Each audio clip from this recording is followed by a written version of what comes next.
Hello বন্ধুরা, তোমাদের সবাইকে জানাই এসডি মোটিভেশন টিভি চ্যানেলের পক্ষ থেকে আন্তরিক শুভেচ্ছা ও অভিনন্দন। আজ আমি তোমাদের শোনাতে চলেছি শ্রীমদ্ ভাগবত গীতার অষ্টাদশ অধ্যায় মোক্ষ সন্ন্যাস যোগ। বন্ধুরা, যদি ভগবান শ্রীকৃষ্ণের ভক্ত হয়ে থাকেন তাহলে ভিডিওটি পুরো দেখার অনুরোধ রইল। আর ভিডিও দেখার শেষে অবশ্যই একটি লাইক, শেয়ার ও কমেন্টস করতে ভুলবেন না। কমেন্টসে অবশ্যই লিখবেন জয় শ্রীকৃষ্ণ, রাধে রাধে, হরে কৃষ্ণ। অর্জুন বললেন, হে মহাবাহু, হে অন্তর্যামী, হে বাসুদেব, আমি সন্ন্যাস এবং ত্যাগের তত্ত্ব পৃথকভাবে জানতে ইচ্ছা করি। ভগবান শ্রীকৃষ্ণ বললেন, পণ্ডিতগণের কেউ কেউ কাম্য কর্মের ত্যাগকেই সন্ন্যাস বলে জানেন, আবার অন্য কেউ বিচারশীল ব্যক্তি সর্ববিধ কর্মের ফল ত্যাগকেই ত্যাগ বলে থাকেন। কোনো বিদ্বান ব্যক্তি বলেন যে সমস্ত কর্মই দোষযুক্ত, অতএব সমস্ত কর্ম ত্যাগ করা উচিত। আবার অন্য কোনো বিজ্ঞ ব্যক্তি বলেন যে যজ্ঞ, দান ও তপস্যারূপ কর্ম ত্যাগ করা উচিত নয়। হে পুরুষশ্রেষ্ঠ অর্জুন, সন্ন্যাস এবং ত্যাগ এই দুটির মধ্যে প্রথমে তুমি ত্যাগের বিষয়ে আমার মত শোনো। ত্যাগ তিন প্রকারের বলা হয়েছে, সাত্ত্বিক, রাজসিক ও তামসিক। যজ্ঞ, দান এবং তপস্যারূপ কর্ম ত্যাগ করা উচিত নয়, বরং এই সকল কর্ম করাই উচিত। কারণ যজ্ঞ, দান ও তপস্যা এই তিনটি বুদ্ধিমান পুরুষদের পবিত্র করে। অতএব হে পার্থ, যজ্ঞ, দান ও তপস্যারূপ কর্ম এবং অন্যান্য সকল কর্তব্য কর্ম আসক্তি ও ফল কামনা ত্যাগ করে অবশ্যই করা উচিত। এই হলো আমার নিশ্চিত ও উত্তম মত। কিন্তু অবশ্য কর্তব্য নিত্যকর্ম ত্যাগ করা উচিত নয়, কারণ নিত্যকর্ম চিত্ত শুদ্ধিকর। মোহবশত নিত্যকর্ম ত্যাগ করাকে তমাস ত্যাগ বলা হয়। কর্ম দুঃখকর এই মনে করে যিনি দৈহিক ক্লেশের ভয়ে কর্ম ত্যাগ করেন, তিনি এইরূপ রাজস্ব ত্যাগ করে ত্যাগের ফল মোক্ষ লাভ করতে পারেন না। হে অর্জুন, শাস্ত্রবিহিত কর্ম করা কর্তব্য এই ভাব নিয়ে আসক্তি ও ফলাকাঙ্ক্ষা ত্যাগ করে কর্ম করাকে সাত্ত্বিক ত্যাগ বলে। যে ব্যক্তি অশুভ কর্মে দ্বেষ করেন না এবং শুভ কর্মে আসক্ত হন না, সেই সত্ত্বগুণযুক্ত ব্যক্তি সংশয় রহিত, বুদ্ধিমান এবং প্রকৃত ত্যাগী। কারণ দেহাভিমানী মানুষের পক্ষে সম্পূর্ণভাবে সমস্ত কর্ম ত্যাগ করা সম্ভব নয়। তাই যিনি কর্মফল ত্যাগ করেন তাকেই ত্যাগী বলা হয়। যারা ফলাকাঙ্ক্ষা ত্যাগ করে না, তাদের ভালো মন্দ এবং ভালো মন্দ মিশ্রিত এইরূপ তিন প্রকারের কর্মফল মৃত্যুর পরেও ভোগ করতে হয়। কিন্তু যারা কর্মফল ত্যাগ করেছেন তাদের কোনো কালেই কর্মফল ভোগ করতে হয় না। হে মহাবাহু, সমস্ত কর্মের সিদ্ধির এই পাঁচটি হেতু, কর্মবন্ধন হতে মুক্তির উপায় নির্দেশক সংখ্যাশাস্ত্রে যেভাবে কথিত হয়েছে, সেগুলি তুমি আমার নিকট ভালোভাবে শোনো। এই বিষয়ে অর্থাৎ কর্মের সিদ্ধিতে অধিষ্ঠান, কর্তা, বিবিধ প্রকারের করণ, নানাবিধ চেষ্টা এবং পঞ্চম কারণ হল দৈব। শরীর, মন ও বাক্যের দ্বারা মানুষ শাস্ত্রীয় বা অশাস্ত্রীয় যা কিছু কর্ম করে, এই পাঁচটি হলো তার কারণ। এতৎ সত্ত্বেও যে ব্যক্তি অশুদ্ধ বুদ্ধি হেতু ওই কর্ম সম্পাদনে শুদ্ধ স্বরূপ আত্মাকেই কর্তা বলে মনে করে, সেই মলিন বুদ্ধি সম্পন্ন অজ্ঞানী ব্যক্তি ঠিক বোঝে না। যে ব্যক্তির অন্তঃকরণে আমি কর্তা এই ভাব নেই এবং যার বুদ্ধি সাংসারিক পদার্থ এবং কর্মে লিপ্ত হন না, তিনি জগতের সকলকে হত্যা করলেও প্রকৃতপক্ষে হত্যা করেন না এবং পাপেও লিপ্ত হন না। জ্ঞাতা, জ্ঞান, জ্ঞেয় এই তিনটি হলো সকল কর্ম প্রবৃত্তির হেতু এবং কর্তা, করণ, ক্রিয়া এই তিনটি হলো কর্ম সংগ্রহ। সংখ্যাশাস্ত্রে জ্ঞান কর্ম ও কর্তাকে সত্য, রজ ও তম এই ত্রিগুণের ভেদ অনুসারে 3 প্রকারের বলে উল্লেখ করা হয়েছে। সেগুলিও তুমি যথাযথভাবে আমার নিকট শোনো। যে জ্ঞানের দ্বারা মানুষ বহুধা বিভক্ত সর্বভূতে অবস্থিত এক অবিনাশী পরমাত্ম তত্ত্বকে অবিভক্ত রূপে দেখে, সেই জ্ঞানকে তুমি সাত্ত্বিক জ্ঞান বলে জানবে। কিন্তু যে জ্ঞানের দ্বারা মানুষ বহুধা বিভক্ত সমস্ত ভূতে অবস্থিত নানা ভাবকে পৃথক পৃথক রূপে দেখে, সেই জ্ঞানকে রাজস্ব জ্ঞান বলা হয়। যে জ্ঞানের দ্বারা কোনো একটি কার্যরূপ দেহে সম্পূর্ণের মতো আসক্তি জন্মায়, সেই যুক্তিবিহীন অযথার্থ এবং তুচ্ছ জ্ঞানকে তামস জ্ঞান বলে জানবে। যে কর্মশাস্ত্র বিধির দ্বারা নির্দিষ্ট এবং কর্তৃত্ব রহিত ব্যক্তির দ্বারা ফলাকাঙ্ক্ষা শূন্য তথা রাগ দেশ বর্জিত হয়ে করা হয়, তাকে সাত্ত্বিক কর্ম বলা হয়। কিন্তু বহু কষ্টসাধ্য, ফল কামনাযুক্ত এবং অহংকারযুক্ত পুরুষের দ্বারা যে কর্মের অনুষ্ঠান করা হয়, তাকে রাজস্ব কর্ম বলা হয়। ভাবি শুভাশুভ ফল, ধনক্ষয়, শক্তিক্ষয়, পরপীড়া ও সামর্থ্যের বিচার না করে কেবল অবিবেকবশত যে কর্ম করা হয়, তাকে তামস কর্ম বলা হয়। ফলে অনাসক্ত, কর্তৃত্বাভিমান রহিত, ধৈর্যশীল, উদ্যমযুক্ত এবং ক্রিয়মান কর্মের সিদ্ধিতে হর্ষহীন ও অসিদ্ধিতে বিষাদ রহিত কর্তাকে সাত্ত্বিক কর্তা বলা হয়। বাসনাকুলচিত্ত, কর্মফলাকাঙ্ক্ষী, পরদ্রব্যে লোভী, পরপীড়ক, বাহ্যান্তর শৌচহীন, ইষ্ট প্রাপ্তিতে হর্ষযুক্ত এবং অনিষ্ট প্রাপ্তিতে বিষাদযুক্ত, এইরূপ কর্তাকে রাজস্ব কর্তা বলা হয়। বিক্ষিপ্ত চিত্ত, অত্যন্ত অসংস্কৃত বুদ্ধি, অনম্র, ধূর্ত, পরবৃত্তিনাশক, সদাবিষণ্ণ, অলস ও দীর্ঘসূত্রী কর্তাকে তামস কর্তা বলা হয়। হে ধনঞ্জয়, সত্য, রজ ও তম গুণানুসারে বুদ্ধি ও ধৃতির 3 প্রকারের ভেদ পৃথক পৃথক ভাবে বলছি শোনো।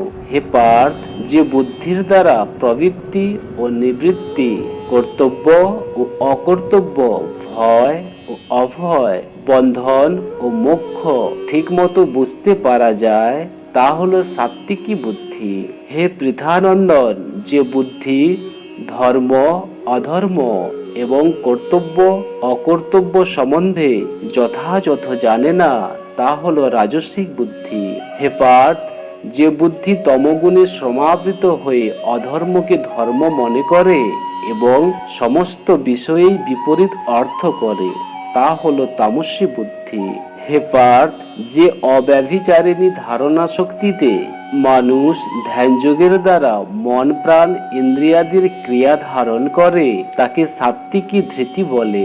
কিন্তু হে পৃথাপুত্র অর্জুন, ফলাসক্ত মানুষ যে ধারণা শক্তির দ্বারা অত্যন্ত আসক্তিপূর্বক ধর্ম, অর্থ ও কামনাকে ধারণ করে, তাকে রাজসী ধৃতি বলে। হে পার্থ, দুর্বুদ্ধি সম্পন্ন মানুষ যে ধারণা শক্তির দ্বারা নিদ্রা, ভয়, শোক, অবসাদ ও মদ ত্যাগ করে না, অর্থাৎ এইগুলিকে ধরে রাখে, তাকে তামসী ধৃতি বলে। হে ভারত শ্রেষ্ঠ, 3 প্রকার সুখের বিষয় এইবার তুমি আমার নিকট শোনো। যে সুখে মানুষ ভজন, ধ্যান এবং সেবাদির অভ্যাসের দ্বারা প্রীত ও পরিতৃপ্ত হয় এবং পরিণামে দুঃখ হতে সম্যক রূপে মুক্ত হয়, এইরূপ সুখ, যা আরম্ভে বিস্তুল্য মনে হলেও পরিণামে অমৃতের ন্যায় হয়ে থাকে, সেই পরমাতত্ত্ব বিষয়ক বুদ্ধির নির্মলতা হতে উৎপন্ন সুখকে সাত্ত্বিক সুখ বলা হয়। যে সুখ বিষয় ও ইন্দ্রিয়াদির সংযোগী হয়, যা ভোগকালের প্রারম্ভে অমৃতবৎ মনে হলেও পরিণামে বিস্তুল্য হয়, সেই সুখকে রাজস্ব সুখ বলা হয়। যে সুখ ভোগকালে এবং পরিণামে আত্মাকে মোহগ্রস্ত করে, নিদ্রা, আলস্য এবং প্রমাদ হতে জাত সেই সুখকে তামস সুখ বলা হয়। পৃথিবীতে বা স্বর্গে এমন কোনো প্রাণী বা বস্তু নেই যা প্রকৃতি হতে উৎপন্ন এই তিন গুণ রহিত। হে পরন্তপ, ব্রাহ্মণ, ক্ষত্রিয়, বৈশ্য তথা শূদ্রদের কর্ম স্বভাবজাত গুণ অনুযায়ী ভাগ করা হয়েছে। অন্তঃকরণের সংযম, ইন্দ্রিয়াদি দমন, ধর্ম পালনের জন্য কষ্ট স্বীকার করা, অন্তরে ও বাইরে শুচিতা রক্ষা করা, অপরের অপরাধ ক্ষমা করা, কায়মনোবাক্যে সরল থাকা, বেদ, শাস্ত্র, ঈশ্বর এবং পরলোকাদিতে শ্রদ্ধা রাখা, বেদাদি গ্রন্থের অধ্যয়ন অধ্যাপন করা এবং পরমাতত্ত্ব অনুভব করা, এই সবই হলো ব্রাহ্মণের স্বভাবজাত কর্ম। শৌর্য, তেজ, ধৈর্য, দক্ষতা, যুদ্ধ হতে পলায়ন না করা, দান করা এবং শাসন ক্ষমতা, এই সবই হলো ক্ষত্রিয়দের স্বভাবজাত কর্ম। কৃষি, গোপালন, ক্রয় বিক্রয় রূপ সত্য ব্যবহার, এইগুলি বৈশ্যদের স্বভাবজাত কর্ম এবং সর্ববর্ণের সেবা করা হলো শূদ্রদের স্বাভাবিক কর্ম। নিজ নিজ স্বভাবজাত কর্মে তৎপর ব্যক্তি ভগবত প্রাপ্তিরূপ পরম সিদ্ধি লাভ করেন। নিজ স্বাভাবিক কর্মে তৎপর ব্যক্তি কিরূপে কর্মের দ্বারা পরম সিদ্ধি লাভ করেন, আমার নিকট সেই বিধি শোনো। যে পরমেশ্বর হতে সমস্ত প্রাণীর উৎপত্তি হয়েছে এবং যিনি সমস্ত জগতে পরিব্যাপ্ত হয়ে আছেন, সেই পরমেশ্বরকে নিজের স্বাভাবিক কর্মের দ্বারা অর্চনা করে মানুষ পরম সিদ্ধি লাভ করে। উত্তম রূপে অনুষ্ঠিত অন্যের ধর্ম হতে গুণরহিত স্বধর্ম শ্রেষ্ঠ, কারণ স্বভাব নির্দিষ্ট স্বধর্মরূপ কর্মে মানুষের পাপ হয় না। অতএব হে কুন্তিপুত্র, দোষযুক্ত হলেও সহজ কর্ম ত্যাগ করা উচিত নয়, কারণ ধূমাবৃত অগ্নির ন্যায় সমস্ত কর্মই কোনো না কোনো ভাবে দোষযুক্ত। সর্বত্র অনাসক্ত বুদ্ধিসম্পন্ন, নিষ্পৃহ, জিতেন্দ্রীয় ব্যক্তি সাংখ্যযোগের দ্বারা সেই পরম নৈষ্ক্রম্য সিদ্ধি লাভ করেন। যা জ্ঞানযোগের পরনিষ্ঠা, সেই নিষ্কর্ম সিদ্ধি লাভ করে মানুষ যেভাবে ব্রহ্মপ্রাপ্ত হয়, হে কন্তেয়, তুমি সংক্ষেপে তা আমার নিকট শোনো। বিশুদ্ধ বুদ্ধিযুক্ত সাত্ত্বিক, মিতভোজী, শব্দাদি বিষয়সমূহ ত্যাগ করে একান্ত ও শুদ্ধ স্থানে বসবাসকারী, সাত্ত্বিক ধৃতির দ্বারা অন্তঃকরণ ও ইন্দ্রিয় সংযম করে কায়মনো বাক্যে সংযমী রাগদেশ সর্বতোভাবে বর্জন পূর্বক দৃঢ় বৈরাগ্য অবলম্বন করে তথা অহংকার, বল, দর্প, কাম, ক্রোধ এবং পরিগ্রহ ত্যাগ করে নিরন্তর ধ্যানযোগে নিরত মমত্ব শূন্য প্রশান্ত চিত্ত পুরুষ সচ্চিদানন্দ ঘন ব্রহ্মে অভিন্ন রূপে অবস্থান করতে সমর্থ হন। অতঃপর সেই সচ্চিদানন্দ ঘন ব্রহ্মে একাত্মভাবে স্থিত প্রসন্ন চিত্ত যোগী কোনো কিছুর জন্য শোক করেন না বা কোনো কিছুর আকাঙ্ক্ষাও করেন না।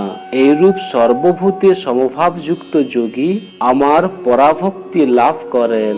সেই পরাভক্তির দ্বারা তিনি পরমাত্মরূপী আমাকে, আমি কে এবং কতটা তা ঠিক ঠিক তত্ত্বত জানতে পারেন এবং সেই ভক্তির দ্বারা আমাকে তত্ত্বত জেনে অচিরাৎ আমার মধ্যে প্রবেশ করেন। মতপরায়ণ কর্মযোগী সকল কর্ম সর্বদা করতে থেকেও আমার কৃপায় সনাতন অবিনাশী পরমপদ প্রাপ্ত হন।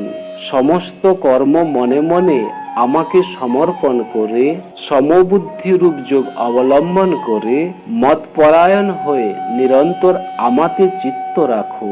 উপরোক্ত প্রকারে মদগত চিত্ত হয়ে তুমি আমার কৃপায় সমস্ত সংকট অনায়াসে অতিক্রম করবে।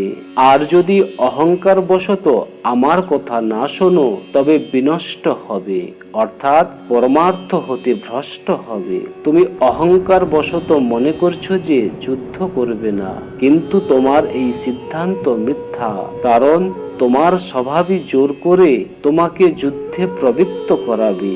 হে কুন্তিপুত্র, যে কর্ম তুমি মোহবশত করতে চাইছো না সেই কর্মই পূর্বকৃত স্বাভাবিক কর্মে আবদ্ধ হওয়ায় বাধ্য হয়ে করবে।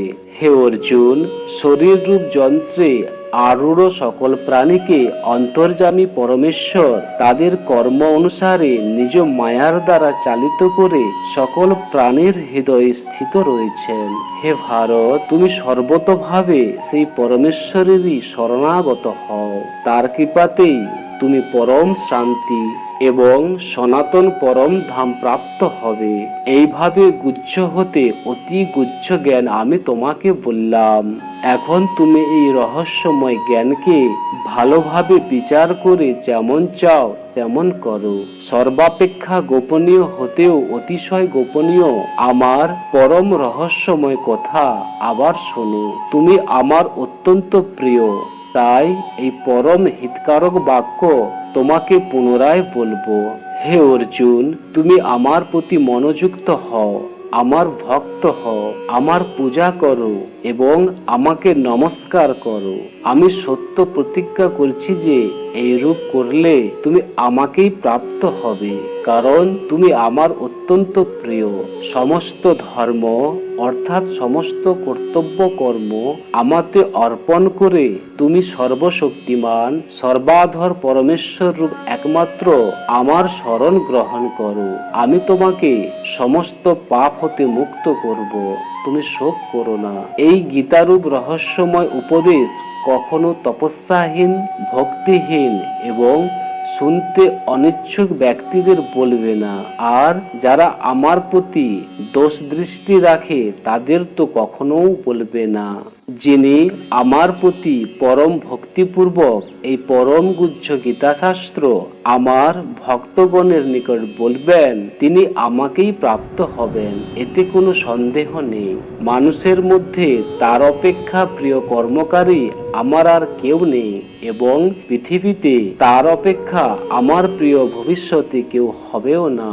যে ব্যক্তি আমাদের উভয়ের এই ধর্মময় সংবাদরূপ গীতাশাস্ত্র পাঠ করবেন তার সেই জ্ঞানযোগের দ্বারা আমি পূজিত হব, এই আমার মত। যিনি শ্রদ্ধা সহকারে এবং দোষ দৃষ্টি রহিত হয়ে এই গীতাশাস্ত্র শ্রবণ করেন তিনিও পাপমুক্ত হয়ে উত্তম কর্মকারীদের শ্রেষ্ঠ লোক প্রাপ্ত হন।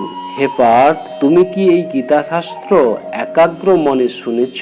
হে ধনঞ্জয়, তোমার অজ্ঞানজনিত মোহ কি নষ্ট হয়েছে?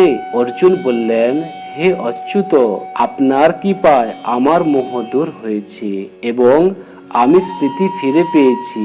এখন আমি নিঃসংশয় হয়েছি, অতএব আমি আপনার আদেশ পালন করব।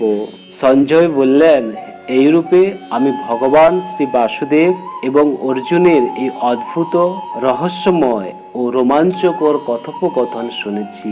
শ্রী ব্যাসদেবের কৃপায় দিব্যদৃষ্টি লাভ করে এই পরম গুহ্য যোগের কথা স্বয়ং যোগেশ্বর ভগবান শ্রীকৃষ্ণ যখন অর্জুনকে বলেছিলেন তখন আমি তা প্রত্যক্ষভাবে শুনেছি। হে রাজন, ভগবান শ্রীকৃষ্ণ এবং অর্জুনের এই রহস্যময় কল্যাণকারী অদ্ভুত কথোপকথন পুনঃ পুনঃ স্মরণ করে আমি বারংবার হর্ষান্বিত হচ্ছি। হে রাজন, শ্রীহরির সেই অত্যন্ত অদ্ভুত রূপও পুনঃ পুনঃ স্মরণ করে আমার চিত্তে মহাবিস্ময় হচ্ছে এবং আমি বারংবার হর্ষান্বিত হচ্ছি। হে রাজন, যেখানে যোগেশ্বর ভগবান শ্রীকৃষ্ণ এবং গান্ডীব ধনুর্ধারী অর্জুন রয়েছেন সেখানে শ্রী বিজয়, বিভূতি ও অচল নীতি বিদ্যমান, এই আমার মত। বন্ধুরা, যদি চ্যানেলে নতুন হয়ে থাকেন তাহলে চ্যানেলটিকে অবশ্যই সাবস্ক্রাইব করে নিয়ে আমার পাশে থাকবেন। জয় শ্রীকৃষ্ণ, রাধে রাধে, হরে কৃষ্ণ, জয় হিন্দ, ধন্যবাদ।